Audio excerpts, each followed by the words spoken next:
So we've got warmer than normal temperatures forecasted for this week, and we got a lot of acres that have either already received or about to receive their first application of defoliant.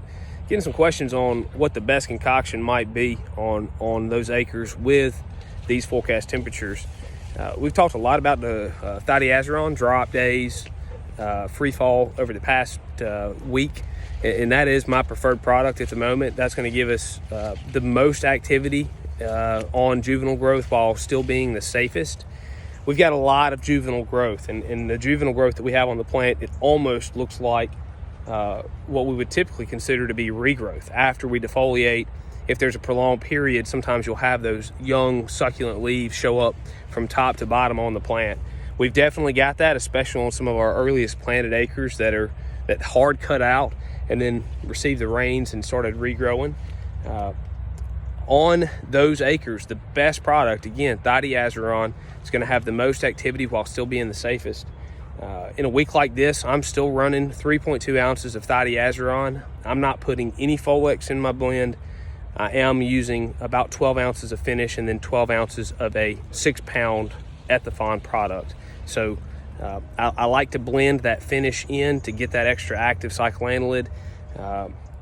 This field that I'm standing in right now received that shot, 3.2 ounces of thidiazuron, 12 ounces of finish, and 12 pounds of a 6-pound Ethifon product last Thursday. So it had all day Friday, Saturday, Sunday, and this is bright and early on Monday morning. I wanted to show you what that looks like at the moment. It's not been terribly fast. We still need more time. You know, we typically think about 5 to 7 days. And keep in mind, these young, succulent, juvenile leaves, the plant doesn't want to shed those. It's got a lot invested and feels like it's got a lot of photosynthetic potential out of those leaves, so they're going to be the most difficult to shake. They're going to likely take the longest to get off the plant. But I wanted to show you what that looks like at the moment. So here's a plant, main stem leaves, pretty easy to get these main stem leaves off. As we move up in the plant, a little bit tougher, and there you go. Well, actually still getting some activity there. So this plant, almost everything looks like it's coming off. Really happy with that. That subtending leaf right there doesn't want to shake, but you know, again, we've still got a little time before we reach that peak activity.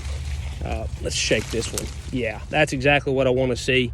Again, that's not, we're not quite to the peak activity yet. Still have a few days, and that is including no Folex. Now, when we dip back down with night temperatures in the upper 50s, that's when I'm going to pull Folex back into the blend, probably reduce my drop rate a little bit, move it back down to about 2 ounces, and then have a 2 ounce of that thidiazuron product, somewhere between 4 to 6 ounces of Folex, again, about 12 ounces of finish and 12 ounces of prep. No real reason in my mind to increase your bowl opener much beyond 24 ounces. We get a lot of activity out of that 24 ounce application, and then that gives you the flexibility to come back still within that labeled rate to add an additional 18 ounces of a bowl opener in the second shot.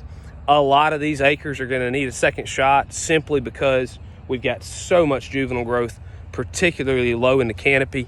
And here's a picture of that. Look, I mean, these leaves down here, just no chance that they had any defoliant reach them. It's going to be very difficult to penetrate that canopy when you still have all those leaves up in the top of the plant. So just a quick snap of what we're doing at the moment from a defoliation standpoint here with warmer than normal temperatures.